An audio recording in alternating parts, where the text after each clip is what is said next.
Hi guys, let's revamp this week together. So please don't forget to subscribe to my channel, like this video, share and comment. So I'm done wetting the wig and I'm going with my leave-in conditioner here to make it soft and to make it easy to brush. So most people don't brush their curly wig because they feel like the curls are going to grow out.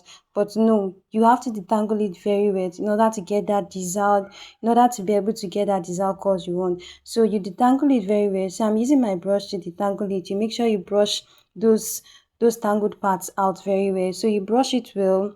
So after that, you make sure you use your picking comb. If you don't have a detangling brush, you use this brush, and after using this brush, you use your picking comb to like comb it very well, and make sure you comb the back of the wig very well. Yes, that part, make sure you comb it very well. Yes, as you can see, I'm using my comb to comb mine and I'm combing it very well. So make sure you comb that very well. So if you don't have a leave-in conditioner, you could use a call lala. It's also very nice, but here I used a leave-in conditioner, a mega great leave-in conditioner. So after that, I'll go in with my mousse.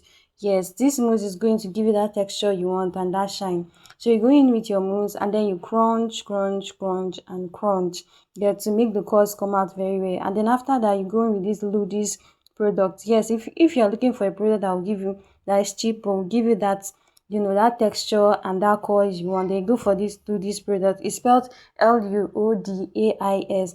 So guys, thanks for watching guys. Don't forget to subscribe to my channel, like this video, share and comment. See you in my next video.